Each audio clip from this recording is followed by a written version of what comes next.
Bismillah. Assalamualaikum warahmatullahi wabarakatuh. Waalaikumsalam warahmatullahi wabarakatuh.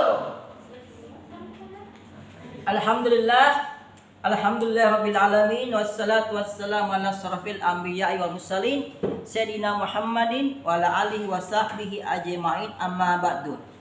Selamat pagi. Pagi.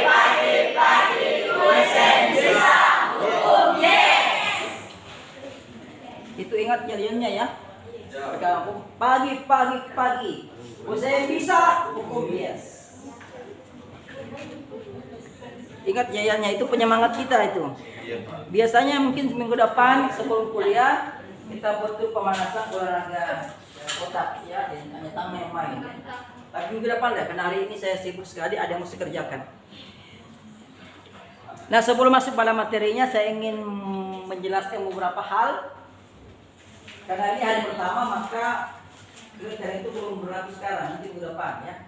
Saya terangkan dulu. Yang pertama kali, tidak boleh terlambat datang. Ya, tidak boleh terlambat datang ke kelas ini. Ya, ke kelas ini. Jangan cepat datang tapi tidak masuk kelas. Ya, maksudnya di kelas ini aku terlambat datang. 7.30 sudah harus di depan ruangan menunggu saya, ya, atau masuk ruangan. Ketua kelas ambil kunci setiap pagi, ya, buka ruangan sebelum saya masuk. Jangan nanti saya masuk, nanti datang baru Anda cari kunci, itu penambat kuliah. Jadi sebelum saya masuk, Anda masuk duluan. Ya, masuk duluan. Kecuali saya ada laporan bahwa saya tidak masuk hari ini, baru boleh masuk. Jadi tidak boleh terlambat. Standby 7.30, ya. Bisa kan dibantu ke 7.00? Bisa? Sanggup? Ya? Di mana rumahnya tuh yang jauh? Di Pomala. Kita di mana? Mau bebe. Setiap hari mau bebe. Wonder ya. Mau bebe itu buat kesini, buat di sini 1 jam nih. Setengah jam, 1 jam. Setengah jam. Balik juga. Oke, kalau itu 7.30 ya, sesuai jadwal lagi. Masuk. Waalaikumsalam warahmatullahi wabarakatuh. Baik, itu kan kita AC. Jumlah kalian berapa orang sih? 30 berapa? Lebih dari 30. Lebih dari 30, 35 ada. 32. Ini kayaknya lebih 32 nih. Soalnya masih ada senior di atas yang ada senior juga mata kuliah saya sebenarnya. Kita pertama, jadi tidak boleh terlambat. Setiap datang buat cepat-cepat tulis kehadiran. Nanti stok ke saya, lalu saya masukkan di si akan ya. Nah, kita sekarang absen online. Prosesi online kita sekarang ya. Itu pertama. Yang kedua, nah, soal nilai itu tidak ada masalah. Diambil nilai A, B, dan C, ya, sampai E. Dijamin, jaminnya sesuai dengan kemampuan Anda. Saya tidak mau memberikan nilai E kalau kalian nilai C, ya, itu pun sebaliknya. Tidak kasih nilai E kalau kalian C. Jadi sesuai kemampuan Anda. Ini sudah ada bukti kan? 1, 2, 3, ya, ada bukti. Semester lalu saya masih mengadakan remedial, pemulangan. Ya, saya kan tutup. Tapi kali ini mohon maaf saya tidak akan mengadakan lagi remedial karena saya sudah banyak SKS yang saya ajar, 21 SKS saya overloading. Ya. Karena mata kuliah baru yang diberikan kepada kita masing-masing kelas. Jadi kita mengajar di kampus lain juga. Ya. Jadi tidak ada lagi namanya remedial atau pemulangan tes. Kalau kalian penanya segitu ya segitu aja dimasukkan. Kalau kalian dapat poinnya di final aja maksudnya, tidak usah tunggu minta ditambah lagi. Karena kebanyakan saya suruh juga datang juga 0, jadi percuma. Buang waktu saya tapi hasilnya tidak ada. Sama-sama rugi, Anda rugi waktu, saya rugi waktu. Itu ya, jadi tidak remedial. Jadi belajarlah sebaik-baik mungkin. Ya. Makanya setiap perkuliahan saya rekam, nanti saya start masuk di YouTube. Terserah kalian mau lihat, tidak mau lihat tidak masalah, ya. Karena tidak pengaruh buat saya. Kalian tonton tidak masalah, tidak kalian tunggu tidak masalah. Karena subscriber saya sudah banyak, makanya saya dapat lagi subscribe, ya. Jadi terserah Anda menonton, kalau menonton Anda dapat manfaatnya, kalau Anda sungguh-sungguh ya, menonton dan mencatat, itu bagus. Saya kalau tidak maju tidak masalah ya, tidak juga seperti itu. Ini sebatas-batasnya semata-mata untuk rekam jejak saja, supaya ada bukti ke anak cucu kalian kalau nanti kalian sudah tua. Dan juga ada bukti ke cucu saya kalau cucu saya sudah pensiun, loh saya pernah ngajar ini loh saya pernah ngajar ini ya. Jadi kalau ada nanti saya sudah pensiun ketemu di jalan, saya ingat mukanya, saya tanya mahasiswa dulu ya, bukan Pak, saya lihat di YouTube. Ya. Tapi kebanyakan mahasiswa saya itu kalau sudah lulus dari sini ketemu udah berubah mukanya. Ada yang gemuk semua badannya, yang cewek-cewek ini gemuk semua badannya. Tidak ketahui bahwa ini mahasiswa saya. Ya. Ada cantik, ya setelah jadi ibu-ibu jadi sudah ibu-ibu. Ya, gemuk semua muka itu. Ya. Itu yang kedua. Jadi tidak ada remedial ya. Belajarlah sungguh-sungguh. Nah kemudian mohon maaf, ini namanya kehadiran itu tidak selalu saya input masuk isi akad secara langsung. Dan kalau itu terjadi, yakinlah bahwa yang tidak datang pun saya anggap datang. Paham saya? Jadi ini yang kalian sebar ini sebentar kirim ke saya. Kalau sebentar saya lagi selesai mengajar mau input kemudian error jaringan, maka selamatlah yang tidak datang. Ya. Kenapa begitu? Karena hanya bisa diinput aslinya kalau diinput di hari itu juga. Misalnya hari ini mata kuliah pokok data. Kalau error, kemudian saya input besok, maka tidak bisa lagi. Maka nanti saya input di terakhir, makanya saya nyatakan hadir semua di waktu itu. Hadir. Karena ada menu hadirkan semua. Itu dilakukan kalau kita isi di akhir semester. Ya, jadi jangan telepon saya, Pak, ini teman saya rajin malas masuk ke nilai bagus. Ya, karena mungkin dia lagi dapat utuhnya ketika saya mau input kehadirannya lagi error ini aplikasinya. Aplikasi error jaringan, ya, jaringan yang kurang bersahabat sehingga error. Itu ya, jadi jangan tanya. Nah kemudian soal nilai saya tak perlu terangkan apa di kriteria saya sudah jelas ya. Kehadiran, tugas, mid, dan pena. Kehadiran dan tugas itu poinnya rendah di mata kuliah saya tidak kasih tinggi, karena kalau bahasa tinggi nanti semua nilai A walaupun tidak belajar, nanti nilai B walaupun tidak belajar. Makanya poinnya rendah itu. Makanya jangan heran kalau ada yang datang terus kerja tugas terus tapi jadinya error, bisa saja. Ya error kalau mid dan penanya 0, tahu 0 tak? Ya 0 berarti tidak menjawab tapi salah semua.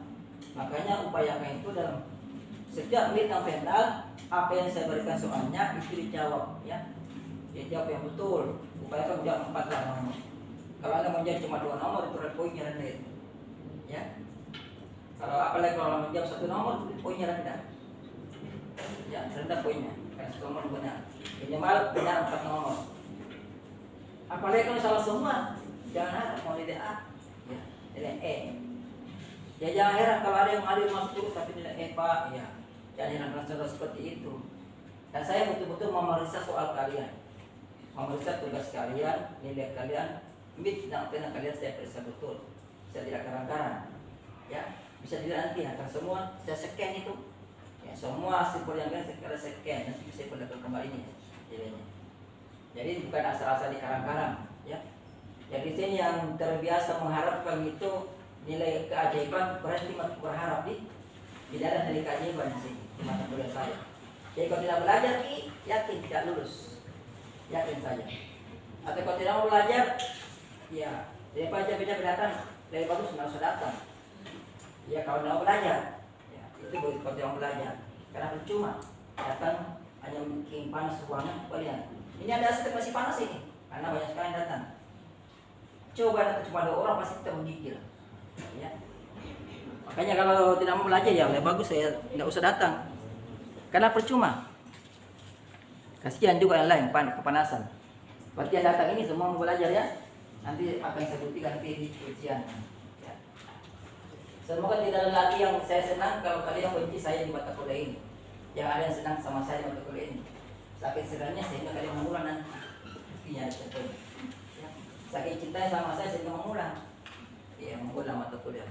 Silakan benci saya, tapi benci dan lakukan yang belajar. Tidak boleh ketemu sama saya karena saya galak. Ada pertanyaan sampai di sini? Terkait kontrak kuliah? Tidak ada ya? Nah, satu lagi yang kalau sementara kuliah tolong jangan main HP ya. HP-nya dimatikan. Kalau mau angkat telepon boleh, tapi di luar. Izin dulu Pak, izin dulu mau angkat telepon. Ya, atau mau menjawab WA silakan, belum, jangan di sini. Nanti mengganggu. Ya. Ya, kalau yang mau buat air kecil BAB silakan boleh, jangan keluar, saya tidak tahan. Ya pasti busuk-busuk. Ya. Ada pertanyaan? Nah, saya mau tes dulu ini. Kalian tahu ke nama saya siapa? Coba ketik. Siapa nama saya? Pak dosen Dr. Hasan. Jangan, tidak usah panggil nama dosennya. Iya, dosen itu tidak masuk di daftar lahir saya. Siapa nama saya? Pak Ari. Iya. Nama lengkapnya? Pak Asari Am. Bukan Am itu AM. Ya, iya. Itu Pam. Nama orang tua itu. Apa lengkapnya? Dosen Asari AM. Oh, Muhammad Asari AM, ya. Iya. Kemudian pendidikan saya apa? Hah? Pendidikan hukum. Ini kalian tidak paham dosanya ini kalau begini, ya. Itu kalau melihat jadwal, lihat baik-baik namanya, ya. Hukum perdata. Ya. Itu keilmuan saya, hukum perdata. Ya. Apa pendidikan saya? S1, S2, S3. Ya. Itu kalian udah perhatikan, berarti apa nih sama kalian lihat jadwal ini? Coba mana senior? Kamu. Saya pendidikannya apa? Dokter Ashari. Nah, itu yang saya mau perjelas. Saya dia bilang sebut dokter. Terima kasih. Iya. Ini kalian ini mahasiswa loh. Ya, bedakan dokter sama doktor. Nanti dokternya marah sama saya kalau saya dipanggil dokter. Ya, nanti dia bisa ambil pekerjaannya. Dokter itu S1. Ya. Dulu S1, sekarang menjadi profesi, tapi masih selevel S1, dokter. Bedakan ya dokter sama dokter. Apa penulisan yang bedanya dokter sama dokter? Coba kamu. Iya. Apa penulisan bedanya? Penulisannya. Yang ini yang salah tulis ini di akad ini. Apa? Itu kan. Kalau dokter itu D kecil, R kecil, itu dokter pasti. Kalau dokter D besar atau D besar, R kecil. Asal D besar pasti dokter. Jadi hati-hati sebutnya ya. Ya, saya tidak bilang apa tadi. Ini kalian orang kuliah, nanti ke masyarakat diketahui nanti. Nanti kayak nenek di kampung itu waktu saya ambil S3. Sekolah mana nak? Dokter. Oh, nanti kalau saya sakit tolong obati ya. Ya, dikira dokter. Itu ya. Hati-hati. Ya. Ada lagi yang pertanyaan lagi? Tanya semua saya tanya. Nah, kalian ini kan sudah semester 3 ya. Saya mau tes dulu. Kalian kan sudah pernah pelajari materi hukum perdata. Walaupun kulitnya aja tak? Di mana mata kuliah apa itu yang kalian pelajari di pengantar hukum Indonesia? Ya, secara positifnya. Kalian sudah paham? Ada yang angkat tangan dulu. Apa itu hukum perdata? Itu tidak paham, enggak. Karena kalian sudah lupakan mata kuliah lalu. Paling masih semester 2 lalu masih baru kan? Kan diajari pengantar hukum Indonesia, hukum perdata. Ini kita hanya mengulang sebagian lagi ditambahkan lagi ya. Jadi tidak berarti ini hukum perdata sebanyak karena sudah pernah kalian pelajari di pengantar hukum Indonesia. Baik, kita masuk langsung materinya. Hari ini kita akan membawa materi sejarah hukum perdata dan pengertian hukum perdata.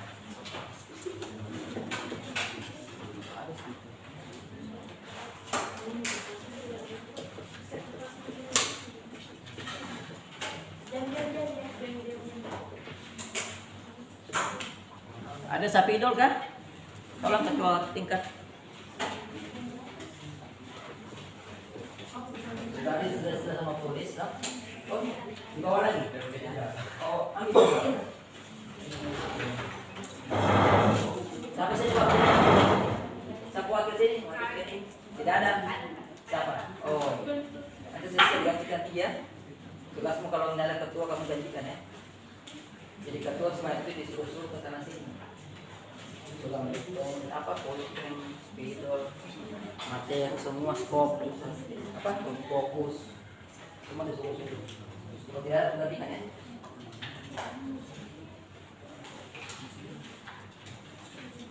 Kami menunggu temannya ya, kasihan kalau saya mulai tapi itu tidak ada, nanti tidak kehilangan materi. Lepas aja sambil bincang-bincang, lepas saja.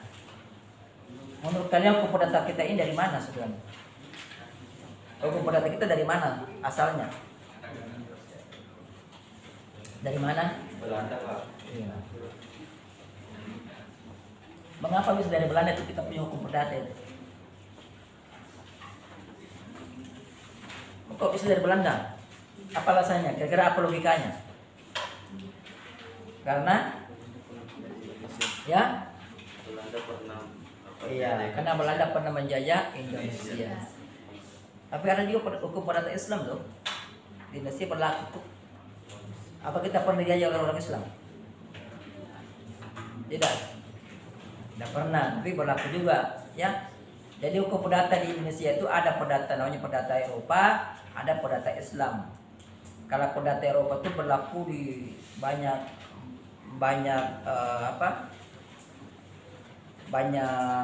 hal, artinya berlaku di banyak bidang perdata. Kalau hukum perdata Islam hanya berlaku di bidang-bidang perdata tertentu, seperti perkawinan, ya, hukum perkawinan ya, hukum keluarga itu berlaku hukum perdata Islam. Yang mana itu hukum keluarga misalnya, hukum perkawinan masuk, perceraian masuk, pengangkatan anak masuk, ya, hukum marjo masuk sebagai dari hukum keluarga. Silakan. Tapi hanya berlaku bagi orang Islam, tidak berlaku secara umum. Ini kok saya bekas atau baru ini? Baru, Pak. Saya baru buka plastiknya di rumah. Oh, berkau bersihnya. Iya, Pak. Masalah yang buka ini.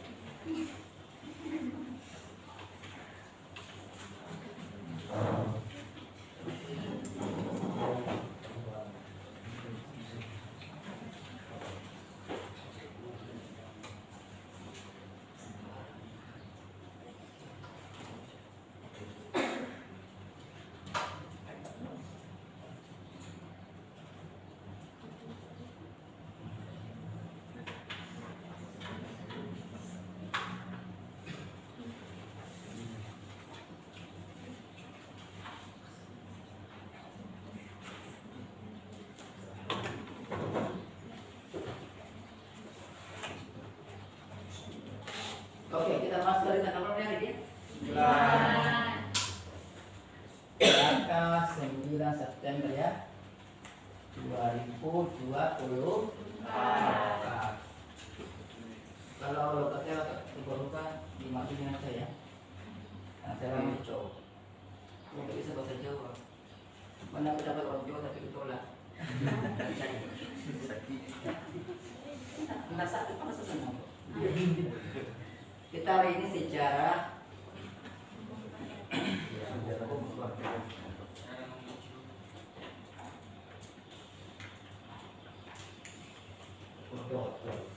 dalam pengertian hukum perdata. Saya berikan pengertian umum aja ya. Nanti kalau menurut para ahli silakan baca-baca itu. Sama aja. Nah, sejarah hukum perdata tadi sudah dijawab. Waktu saya tanya hukum perdata kita asal dari mana? Anda jawab Belanda. Apa Belanda? Karena Belanda pernah menjajah Indonesia. Oke. Nah, kita tarik ke belakang lagi yang paling jauh. Kalau Belanda dari mana hukumnya? Hukum perdatanya? Ada yang ingat? Kalau Belanda sendiri, kan Indonesia kan hukum perdatanya dari Belanda. Nah, kemudian Belanda dapat hukum perdata dari mana? Prancis. Prancis, betul. Mengapa demikian? Karena pernah dijajah oleh Prancis. Siapa nama pemimpin Prancis waktu menjajah Belanda? Hah? Ada sejarah sosial kan? IPS ada kan? Tidak ada. Tidak ada yang pernah pelajari revolusi Prancis. Julius Pak. Ah, Julius. bukan. Itu yang menemukan hukum Romawi, Julius. Ada yang ingat revolusi Prancis? Ya? Bukan. Ya. Ayo siapa sih yang jurusan IPS ya? Buat sekolah. Ada kan? Pernah dengan kisah ketika Perancis masih berbentuk kerajaan, kemudian terjadi pemberontakan besar-besaran, di mana rajanya itu digulingkan, bahkan dibunuh, yang keluarganya tidak ada yang selamat. Kalau selamat tidak mengaku sebagai keluarga karena takut dibunuh. Ada, itu dari revolusi Perancis. Sebelum revolusi Perancis terjadi, ya, Raja Perancis waktu itu hobinya berfoya-foya. Ya. Sementara rakyatnya itu hanya makan apa adanya.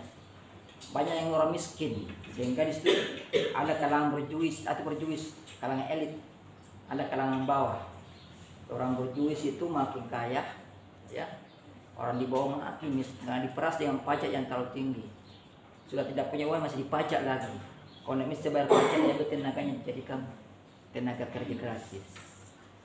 Penjara penuh di waktu itu, ya, dipenuhi oleh orang-orang, ya, ada yang jahat, ada yang macam-macam lah.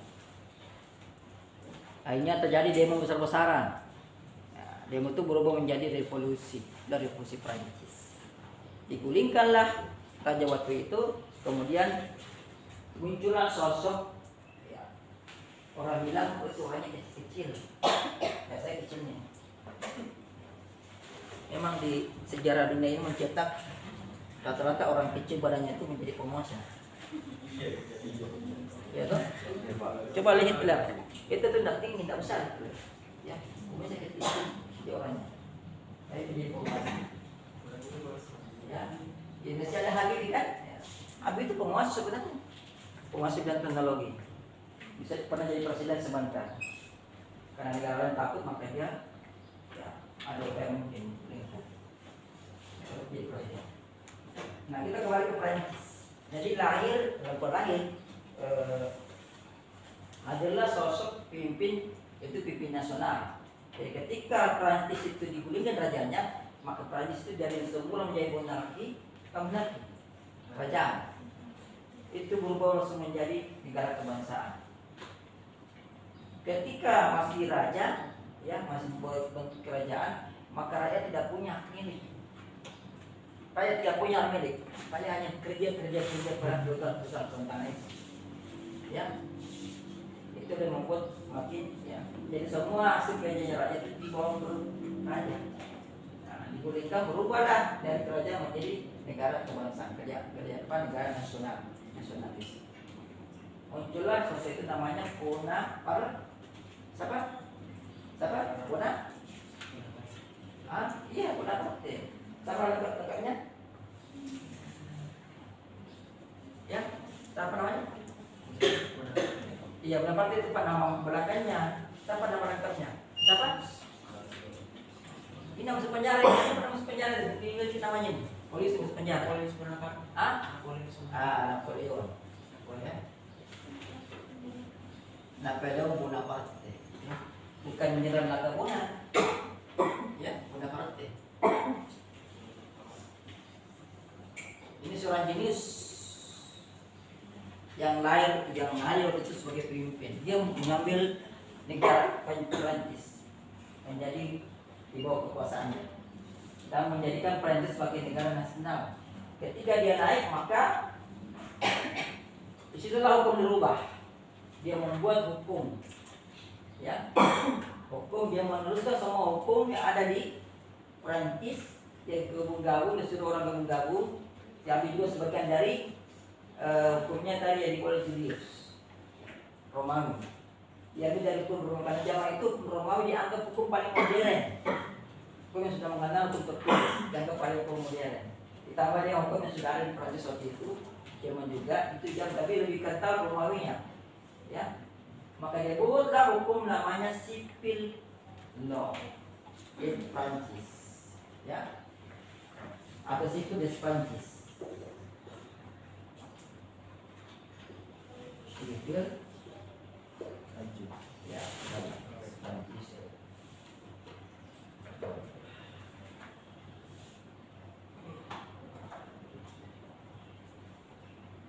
Ya, atau kalau kita terjemahkan kode sipil Prancis yang membuat hukum yang disebut kode sipil Prancis.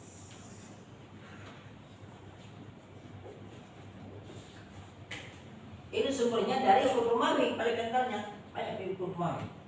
Hukum Romawi. Karena waktu itu hukum Romawi dianggap sebagai hukum yang sangat modern, yang sangat bagus. Banyak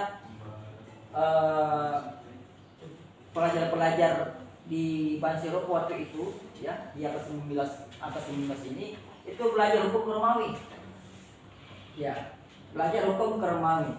Sehingga ketika dia pulang tentu dia akan menerapkan hukum Romawi sama kalian, ya. Kalau kalian ini sini satunya USN, ya, kemudian nanti S2-nya kalian kemana lagi S2-nya? S2-nya kalian nanti ke misalnya ke Amerika, S3 juga ke Amerika. Nanti kalian pulang diterima si mengajar, nanti akan kalian bawa itu hukum Amerika ke sini. Karena itu di benak kalian, ya. Itu kalian pelajari, kalian tak tahu yang lain kecuali itu. Nah, ketika disuruh mengajar, kamu kalian akan ajar karena itu. Ketika disuruh membuat ramuan hukum, ya, membuat peraturan tentu itu yang menjadi acuan kalian. Karena itu ilmunya kalian, misalnya ya. Nah, sama waktu itu, karena hukum Romawi dianggap sebagai hukum paling modern, ya, dan Romawi juga itu paling berkuasa waktu itu, sehingga banyak negara-negara Eropa daratan, ya ini di Eropa daratan ya, itu belajar hukum ke Romawi, sehingga ketika pulang tentu dia akan juga menerapkan, mempraktekkan hukum itu, hukum Romawi itu, sehingga ketika Napoleon Bonaparte memerintahkan pembuatan kode sipil Prancis, maka kode sipil di Prancis itu intinya, ya, substansinya adalah Romawi civil law, ya. Jadi waktu itu hukum Prancis menjadi sistem hukum, ya. Ya. Ini sumbernya dari sistem hukum, tapi disebut sistem hukum. Eropa kontinental. Pernah dengar kan namanya? Eropa kontinental, atau biasa juga disebut dengan sipil law Roma.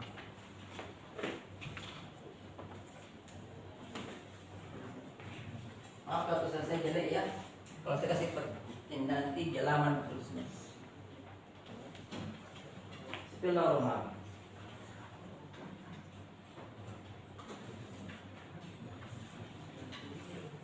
Nah, lama-kelamaan setelah Napoleon Bonaparte memerintah dan sudah jadi kode sipil Prancis yang berdasarkan sistem Eropa kontinental, sistem hukum kontinental, sistem hukum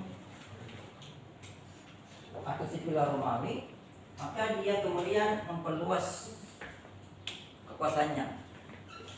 Salah satunya adalah dengan menguasai Belanda. Nah, ketika Belanda dikuasai, ya, maka saat itu berlaku pula hukum Perancis di Belanda, kalau Belanda sebagai negara yang dikuasai, ya. Jadi berlakukanlah polisi itu di Perancis itu di Belanda, dan berlaku dari hukum perdagangannya termasuk hukum pidananya, ya, karena itu pidananya ini. Nah, dalam hukum pemberlakuan hukum penguasa kepada negara dikuasai itu kita kenal dengan asas, ada asasnya. Pernah ada ingat? Selalu asasnya. Asas coba ini. Tidak ada asasnya. Itu kan. Sama nggak selalu? Sama? Oh, Lestari, ya. Segera Lestari Derita. Lestari tak? Sambungannya Derita. Oh, bilang? Oh, Lestari. Masih ingat amat kan? Sudah dulu tahu kontak enggak? Kenapa yang itu? Oh, data ya. Kita masih ingat? Masih ingat? Apa nama asasnya? Waktu saya bangun nggak selupa ya. Itu selupa.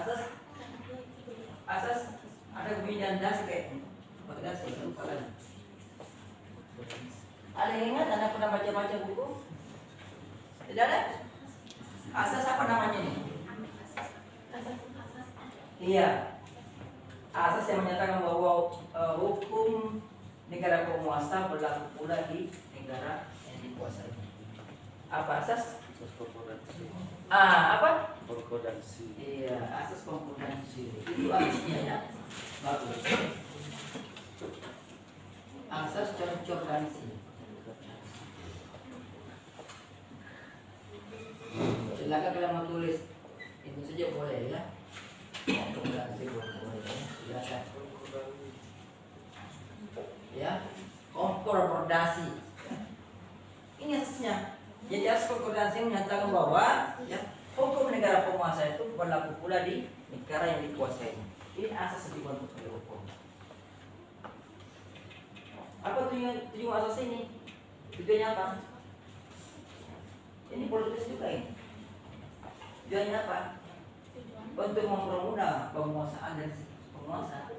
Coba yang kalau berlaku, ya. Kalau hukum negara penguasa dan berlaku negara dikuasainya, saya mati mengatur. Karena bagaimanapun orang bertindak itu atas nama hukum. Orang bisa bertindak atas nama hukum, kan? Nah kalau ini tidak diberlakukan nanti dibilang kalau dia suruh negaranya kamu sendiri ini pakai hukum sendiri lah. Bahaya nanti, hanya tidak dijajah loh. Kalau itu. Sehingga asas ini keluar, ya. Jadi otomatis berlaku. Jadi negara penguasa tak perlu ribut pulang, cukup copy paste, udah aman. Tentu hukum penguasa itu menentukan penguasa. Kalau diberi keleluasan kepada negara yang kuasa untuk membuat hukum sendiri, kan tidak akan buat hukum yang bisa menentukan dia. Ya. Malah merugikan penguasa, tidak ada yang begitu. Maka begini hukum harus ini berlaku konkordansi ya, yang terganti. Konkordansi. Ada pertanyaan? Sudah berapa lama kita kuliah? Sudah jam berapa sekarang? Dari jam 8.33. Masih lama sih? Lama. Ada pertanyaan? Silakan. Saya Pak. Silakan. Di dalam persoalan hukum perdata kita ini kan berasal dari negara penguasa kan tadi seperti asas konkordansi. Iya. Bahwasanya hukum itu berlaku namanya bersumber dari negara kekuasaan. Iya, Pertanyaan saya, negara Pak, penguasa. bisa nggak kita lepas dari itu? Dan yang kedua, kalau kita lepas dari itu apa akibatnya gitu? Bicara masalah bisa berarti Anda bicara masalah kemampuan. Iya. Ya. Itulah bedakan kita orang hukum menggunakan kata bisa dan kata boleh. Ya. Kata-kata boleh itu mengandung mengandung hak yang diberikan oleh hukum. Kata bisa itu berarti mengandung kemampuan. Kemampuan secara habis tentunya. Nah kata bisa, apakah bisa kita lepas dari asas ini? Atau tidak bisa, Mas. Asas ini dibuat sendiri oleh penguasa. Tidak ada negara yang menjajah itu mau membebaskan negara jajahannya. Tidak ada itu berlaku asas ini. Ya, kalau ini dilepaskan, ya, dia tahu pakai asas ini, ngapain dia menjajah? Itu saya contoh kecil, misalnya ada negara menguasai negara B menguasai negara A misalnya. Kemudian negara B bilang, ya udahlah kau bikin hukum sendiri deh. Nah kita kan negara hukum, kau buat hukum sendiri deh. Nah yang negara yang dikuasai dijajah bikin hukum sendiri. Ya substansinya intinya ya bisa mengatur diri sendiri, tidak ada gunanya dijajah. Ya, maka hilanglah kekuasaan si penguasa. Kan itu mempertahankan. Asas ini dari sebenarnya salah satunya adalah tujuannya kira-kira, ya hanya kira-kira saja untuk mempertahankan itu kekuasaan si penguasa. Karena orang kalau bertindak atas hukum atas nama hukum itu kan kita kan punya pembenaran tuh. Ini kan hukumnya kita begini. Ada pembenaran di dalam hati kita. Sudah hukumnya mau salah mau dari hukumnya. Coba lihat Hitler. Hitler waktu memimpin Jerman yang nasinya itu Dia kan bunuh semua orang Yahudi, tidak semua sih, ada disisakan. Buktinya Yahudi sekarang di Israel masih banyak, ya. Itu turun-turunannya disisa, ya, dibunuh. Tapi ketemu dia buat program itu apa yang kenapa dia melakukan itu? Karena undang-undang, ada undang-undangnya.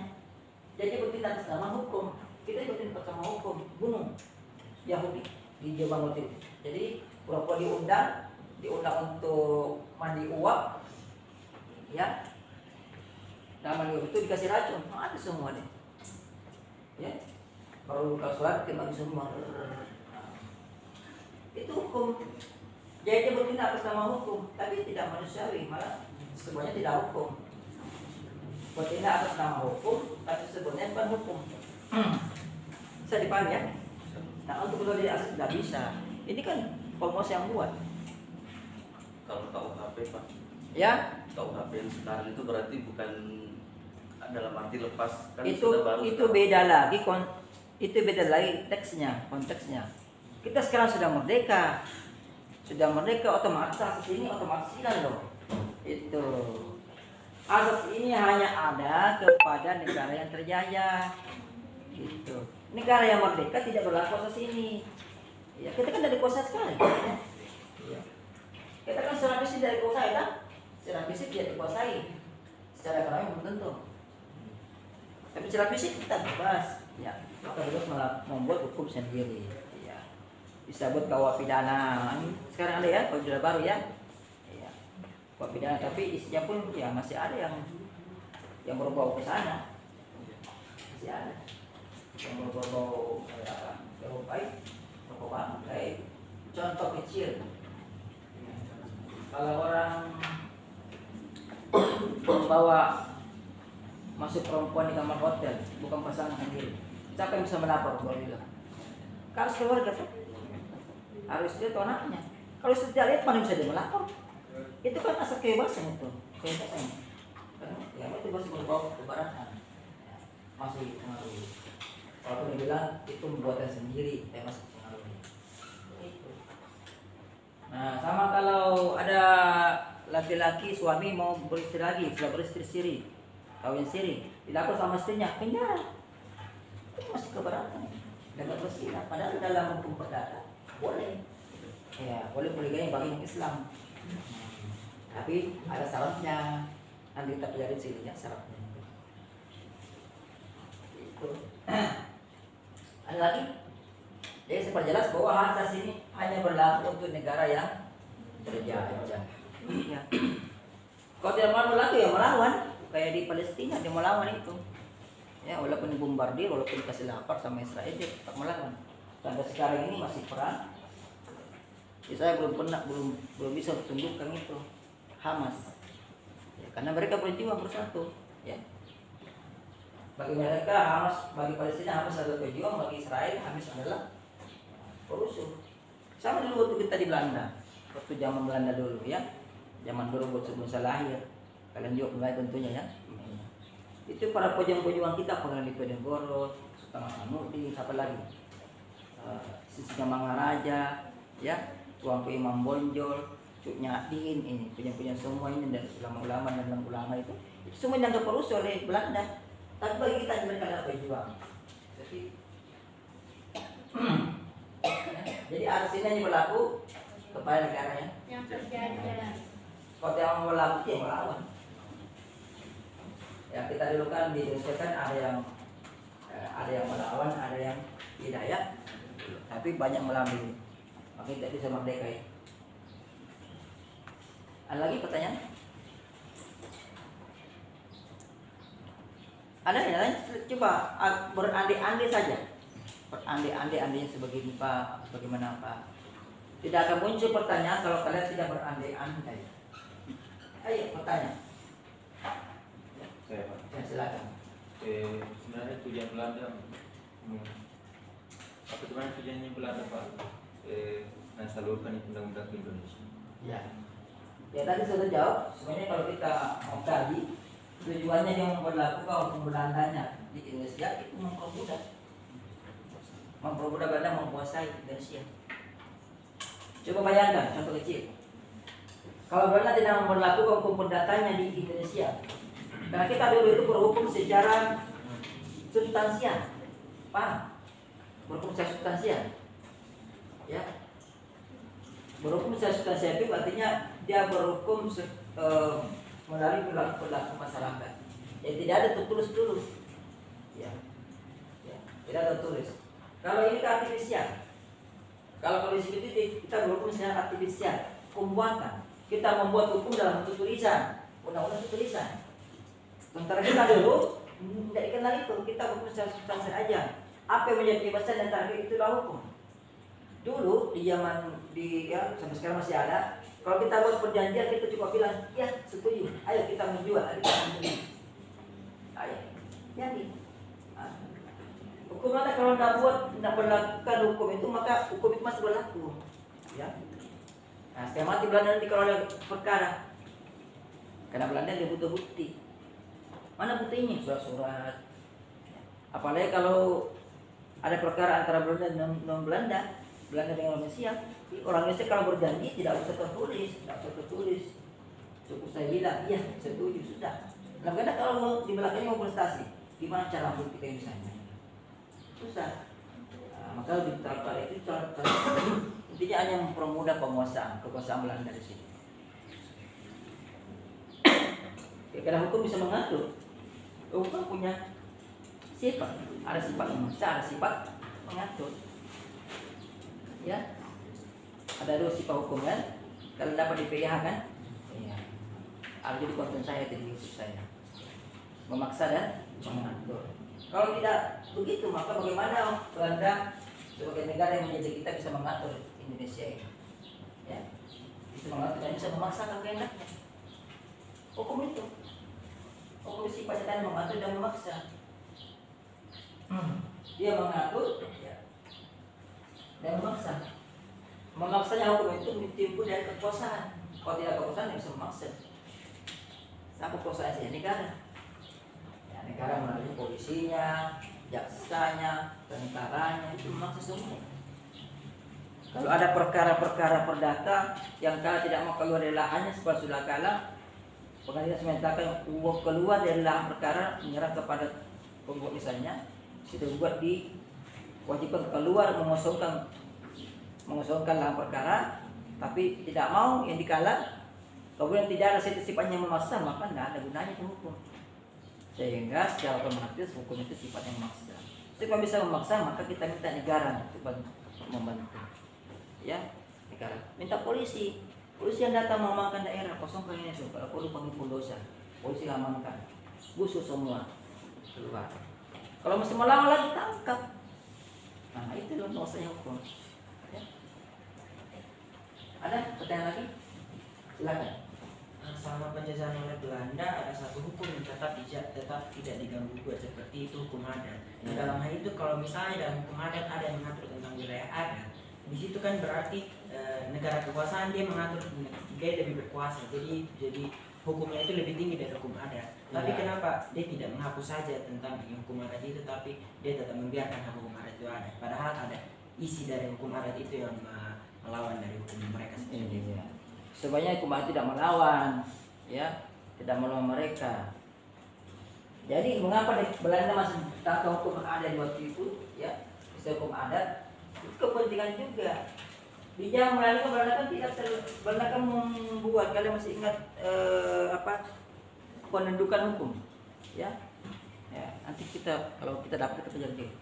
Jadi Belanda itu mengenal dalam zaman Belanda kita kenal penundukan hukum. Artinya apa? Masyarakat itu taat atau kepada hukum karena ada beberapa. Pertama dia taat secara sadar, dia tunduk secara sadar, mau menundukkan dirinya, ya. Artinya apa? Dia menyatakan dengan terang, dengan jelas bahwa dia tunduk kepada hukum perdata Eropa. Maksudnya. Ada juga yang menundukkan diri secara diam-diam. Ya, namun bilang-bilang, tapi dalam perilakunya, ya dia membuat perjanjian pakai perjanjian tertulis, ya. Dia membuat perusahaan, didaftarkan perusahaannya, dan diam saja. Dia tidak menyatakan secara terang-terangan. Itu penundukan hukum. Jadi sebenarnya Belanda tidak, selama itu tidak bertentangan dengan kepentingan kekuasaannya dia tidak memaksakan. Perdata kan lebih seperti itu. Ya. Kecuali yang lain, yang pidana. Kalau pidana itu dipaksakan. Yang merampok ditangkap. Ya. Jadi ada polisi kan ketika dulu kan ada polisinya kita dulu. Ya. Dulu punya polisi. Dulu kan Indonesia ini kita terdiri macam-macam kerajaan. Ya. Banyak kerajaannya. Masuk oleh Belanda ya. Maka satu polisinya. Satu penjaranya. Kalau dulu kan di zaman mereka itu kita nonton film-film itu kan masing-masing kerajaan berkuasa sendiri-sendiri, ya. Ya. Kalau misalnya Brunei di Majapahit, Majapahit masuk di kerajaan ini dan kerajaan lagi, ya. Bebas dia. Nah kalau Belanda kita mau masuk Indonesia tidak, kemanapun selama si Hindia Belanda ditangkap.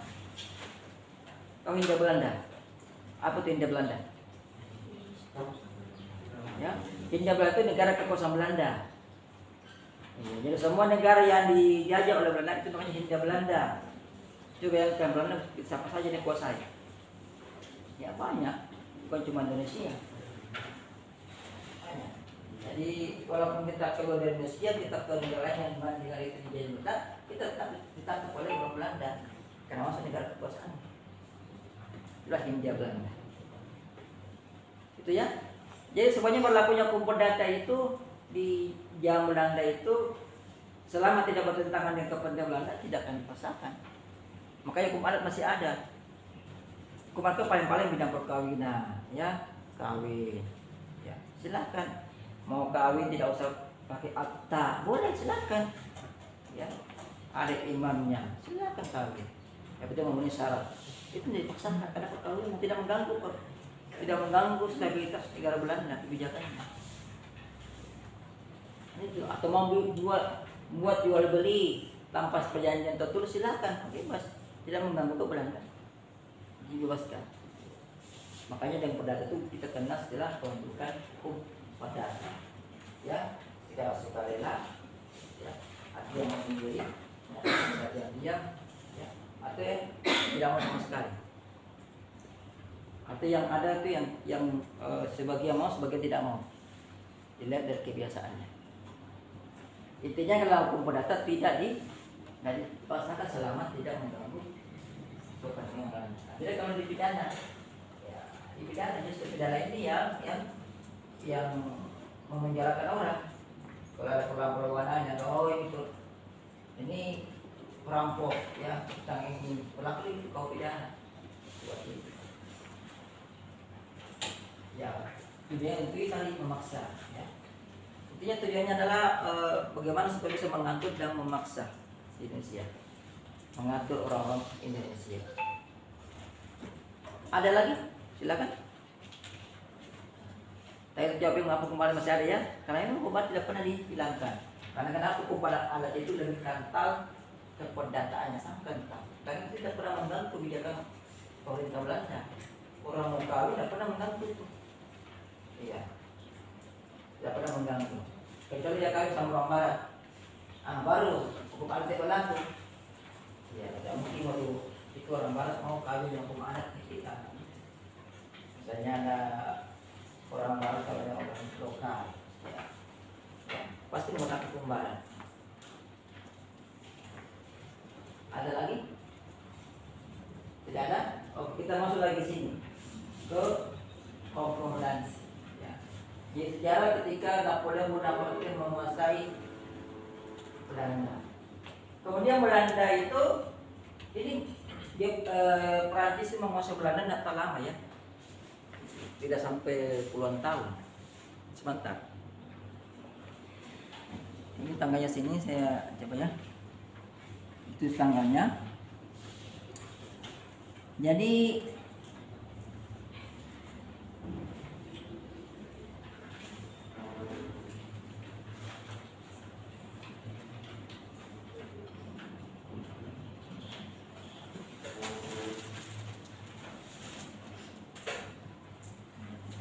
nah kemudian nggak lama ya di Prancis dijajah, tidak tanggalnya nggak tahu juga.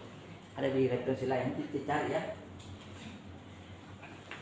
Salah berapa tahun ya? Sampai 20 tahun. Dan kalau kita ini paling lama jadi Belanda. 350 tahun. Ya, menurut sejarah, ya. 3,5 abad ya. Dijajah oleh Belanda.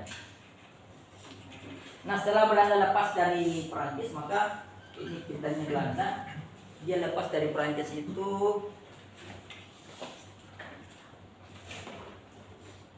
tahun ini 1830.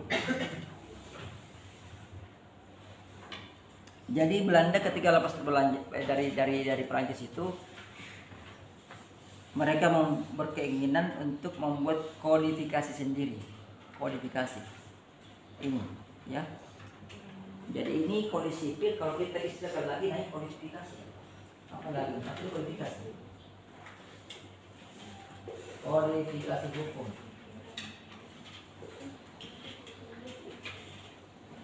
Kodifikasi hukum. Nah, direncanakan bahwa kodifikasi hukum ini, ya, itu dibuat pada tahun 1830 dan diberlakukan rencana, ya. Jadi direncanakan diselesaikan pada tahun 1830, kemudian diberlakukan pada tahun 1831. Jadi cuma setahun rencananya.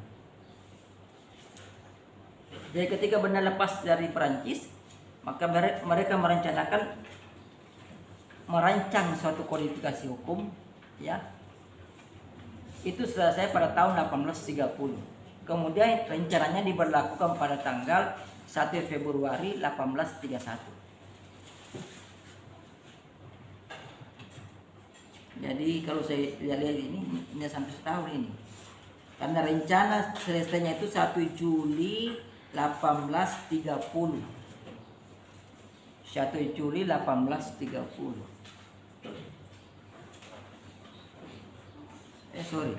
5 Juli. Jadi mereka merencanakan selesainya kodifikasi hukum itu pada tanggal 5 Juli 1830 dan rencana diberlakukan pada tanggal 1 Februari 1831. Itu berapa bulan itu? 7 bulan. Singkatnya, kita Indonesia berapa tahun baru punya KUHP sendiri, KUHP pidana. 26 tahun baru berlaku. Sudah berapa tahun kita merdeka itu baru ada. Kita merdeka tahun 45. Anehnya hukum perdata sekarang masih berlaku itu. Itu buatan Belanda itu hukum perdata itu. Belum berubah-ubah. Ya. Mengapa? Karena memang di bidang perdata itu tidak syarat yang kepentingan negara. Lebih banyak kepentingan individunya. Makanya negara bilang, ngapain dirubah-rubah ini hukum perdata? Habis-habis uang saja rapat, ya. Kasih habis saja honornya DPR. Ini kan privasinya mereka ini. Makanya tidak pernah menjadi apa? Ya. Bukan urusan negara lah kalau perdata itu. Urusan privat, bukan tahu. Ada urusan negara tapi kecil sekali, ya, kecil sekali. Lebih banyak privatnya. Orang mau kawin itu negara tidak bisa bilang, kamu harus kawin nih. Tapi sekarang nggak bisa, nggak boleh. Itu pribadinya orang. Tapi negara tetap menentukan umur kawin, ya. Negara tetap menentukan umur kawin. Itu saja. Umur kawin tentukan. Kawin bisa kawin umur sekian. Kalau dulu tuh laki-laki 16 tahun boleh kawin, ya. Perempuan 19 tahun dulu, ya. Dirubah, ini lucunya dirubah cuma 1 pasal. Hanya itu saja. Sekarang yang terbaru ini undang-undang perkawinan terbaru yang 1 pasal itu dirubah. Laki-laki kawin itu bukan 19 tahun. Sama-sama 19 tahun. Kalau dulu kan perempuan 16 sudah boleh kawin. Iya. Yang undang-undang yang dulu, undang perkawinan dulu perempuan 16 tahun sudah boleh kawin, laki-laki 19 tahun. Sekarang sama-sama 19 tahun. Saya nggak tahu kenapa ya, apa tidak. Ya. Pas sebanyak paling cepat kawin paling bagus itu. Ini sarankan sini yang kalau ini sudah semester akhir kemudian ada lamar, terima saja deh. Jangan lama kawin, kasihan. Nanti kalau kalian lama kalau kalian kawin umur 30 tahun, iya. Kalau umur 31 sudah punya anak, kalau ada kendala ya. Kalau subuh. Umur 31 kalian sudah punya anak, berarti kalian beda dengan anak itu umur 30 tahun, umurnya sisinya. Coba bayangkan. Anak kalian sudah masuk kuliah semester 1, kalian sudah umur 51 tahun. Sudah bungku-bungku. Masih suku-suku kalau muka kalian awet muda kayak saya, awet muda. Betul? Kalau sekarang dia ini umur saya, muka anak kira ini bapak umurnya 30 tahun lebih. 38 tahun, padahal umur saya sudah 50 tahun. Syukur, masih tegap jalannya, ya. Tapi kalau, ya, jadi kawin cepat gitu, ya, yang cewek-cewek kawin cepat. Yang laki-laki tidak apa-apa, terlambat kawin. Ya. Kawin yang sah ya, kawin resmi. Jangan kalau ada datang laki-laki yang lamar, terima saja. Ya, terima saja. Mau suka tidak suka terima, nanti lama suka juga itu. Tidak usah nanti tunggu pacarnya melamar. Karena pengalaman laki-laki itu lain yang dipacari, lain yang dinikahi. Kayak saya seperti itu. Ya. Sudah tunangan sama orang di sana di kampus, waktu S2 dulu UGM, di orang Jawa, sudah tunangan. Tiba-tiba pulang ke sini, nah inilah yang dikawin. Ya kan? Karena terlalu jauh. Ambil dekat-dekat aja. Itu ya. Nah itu intermezzo saja ya. Yang supaya kalau lebih cepat. Nah kita masuk di kualifikasi hukum. Tadi sampai mana? Jadi Belanda itu rencananya dia akan 5 Juli ya. 5 Juli 1830 itu dia rencana selesai. Tapi pada tanggal itu ya kemudian dia berlaku pada tanggal 1 Februari 1831, 7 bulan ya. Nah, jadi rencana diberlakukan pada tahun 1831.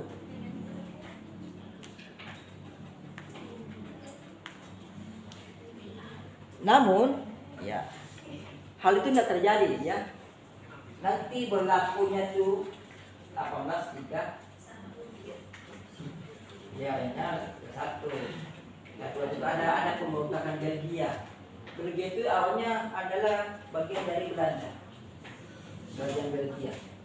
Bagian dari kerajaan Belanda. Pemberontaknya diundur lagi.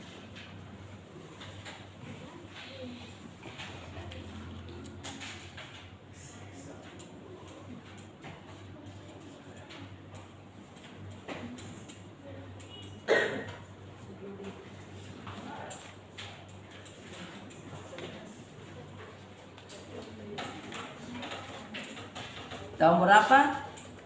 Itu tugas kalian ya. Nanti kumpul tulis tangan minggu depan.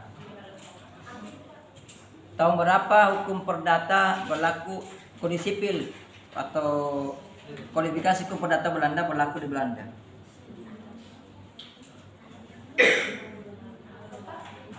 Tahun berapa kualifikasi hukum perdata di Belanda dilakukan? Ya. Kan rencananya selesai 1830 ya, 5 Juli. Baru rencana diberlakukan 1 Februari 1831. Asta berapa lembar? Terserah Anda mau 10 lembar juga boleh. Kan cuma satu soal. Atau saya mau suruh bikin 1 lembar terus ulang-ulang.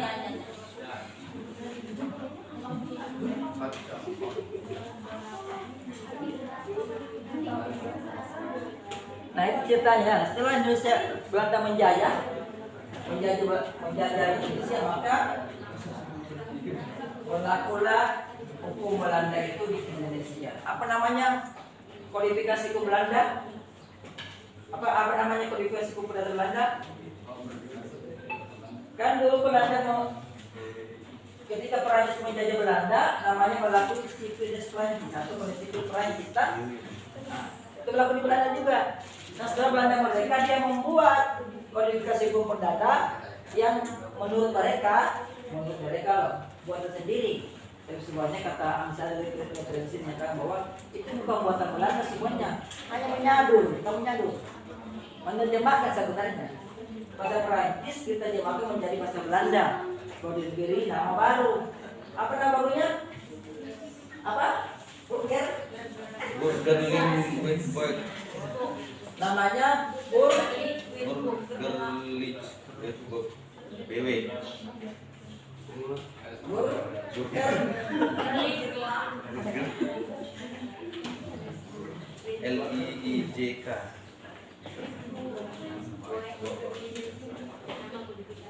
Burger like. Oke. Ini udah baca guys. Ini baca dulu.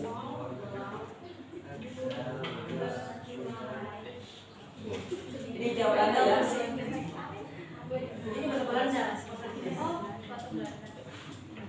Dalam bahasa Belanda, kalau IJ itu baca E. Ini IJ. Kalau E itu dibaca U panjang. Makanya ini boy jadi belajarnya sama. Jadi burger leg buat bu.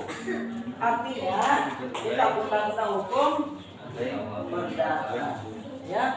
Atau kita KUH perdata. Buat ngerti, tapi KUH perdata ya. Kalau KUH itu kita pernah hukum pidana itu hukuman pidana punya istilah itu ya. Kalau kita KUH perdata. Itu berbalik betul. Jadi setelah Belanda membuat kodifikasi hukum perdata sendiri, ya, kemudian menjajah Indonesia. Indonesia itu dijajah oleh Belanda tahun berapa? Ada yang ingat? Tapi ini saya lupa juga tahun berapa. Kita mau dari tahun ini tak? 45. Ya. Cuma ini kurang 350. Karena dalam sejarah itu kita dijajah 350 tahun. Coba itu kurang lagi. 45.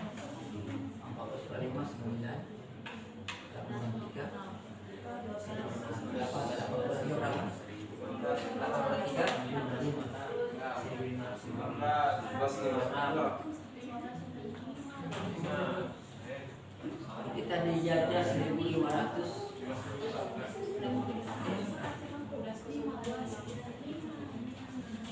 Berarti ketika kita dijajah oleh Belanda dijajah oleh Perancis. Dan kami sebentar sih. Tapi kita ini Tadi katanya Pak, apa sempat saya dengar sejarahnya katanya itu yang 350 tapi itu tidak benar. Tidak benar. Ya, sebenarnya itu cuma pidatonya Pak Soekarno. Oh, Hanya begitu. itu. Jadi didengar sama masyarakat. Jadi pemikirannya mereka tidak betul. Ya, ada juga yang pendapat demikian bahwa ini 31 tahun tidak benar. Nah, kita lihat dulu. Kalau untuk menelusuri ini kita kembali ke sejarah. Belanda masuk ke Indonesia itu masih ada dulu sejak berdirinya Kerajaan Mataram Islam. Belum full di situ. Ya, tapi Belanda sudah masuk sebagian ini. Waktu itu kan belum ada Indonesia, belum ada. Hanya kerajaan-kerajaan.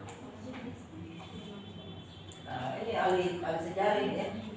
Ahli sejarah yang bisa menjawab ini. Kapan Pak? Ya. Artinya Nusantara ini, ya, karena Indonesia itu belum ada kita Nusantara. Kerajaan Majapahit itu teruntuk dia berdiri Kerajaan Mataram Islam, kan? Ketika masih masa memperkuat Kerajaan Mataram Islam lagi naiknya, ya masuklah Belanda. Kalau lebih seperti itu. Jadi itu bisa benar bisa salah. Ya mungkin Soekarno mungkin satu ide-ide yang sama Belanda. Dia mengakui 10 tahun terjadi Pak. Mungkin itu hanya sebuah bahasa yang apa istilahnya ini, yang menambah-nambah saja. Tapi kemungkinan juga ya gitu. Ya.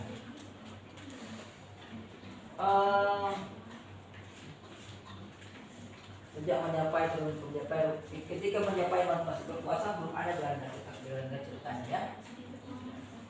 Nanti masuk Raja Mataram Islam. Baru. Tapi itu belum berkuasa terus itu Belanda. Masanya negara-negara itu yang merdeka. Pak, masih banyak wilayah kita yang merdeka di Indonesia. Tapi ya secara umum itu dulu kita pahami ya, kita kembali sejarah 310 tahun terakhir, 3,5 abad ya. Jadi wajar lah kalau kita bodoh memang. Karena dulu waktu zaman penjajah Belanda itu tidak ada orang yang bisa sekolah kecuali bangsawan. Itu kalau bangsawan sekolah itu pun tidak bisa lebih tinggi dari Belanda. Jadi memang otaknya sengaja di setting. Jadi sekolah supaya itu adalah pengaturan untuk mengatur kita punya otak. Ini kalian kalau masih S1 di sini jangan harap kalian akan pintar-pintar. Ya. Biar kalian bagaimana macam dan bukti tidak ya. Kecuali kalian punya otak seperti Habibie, ya, seperti siapa waktu presiden kita yang tidak pernah sekolah. Ya, dia hanya pendengar dari luar kelas dan tidak punya uang, kayaknya datang di kelas itu jadi nggak seperti ini. Tidak, ya. Menjadi wakil presiden. Siapa itu? Ada. Ya. Ya, tapi itu orang tertentu. Ya, jarang sekali punya IQ orang seperti itu. Apalagi zaman sekarang, IQ kalian sudah diambil oleh Android. Pulang-pulang main HP, main game. Bukannya membaca, bukannya menonton YouTube yang isinya pembelajaran, tapi kalian menonton YouTube yang isinya selebriti, ya, Atta digosipkan mau cerai dengan istrinya, pengen nonton kan? Ya. Paling kejar-kejar itu, ya Ricis, ya itu, katanya mau cerai itu kalian tonton terus. Bukan malah nonton YouTube yang berlari itu, ya belajar, ya hukum, nonton YouTube lain, yang hukum. Jadi yang begitu gitu. Yang kayak terpakai cuma itu. Ada pertanyaan? Nah, kembali ke sini. Ini tugas lagi, silakan cari internet. Saya ingin tahu berapa, kalian cari tahu berapa kitab undang-undang hukum perdata Belanda atau Burgerlijk Wetboek itu diberlakukan di Indonesia.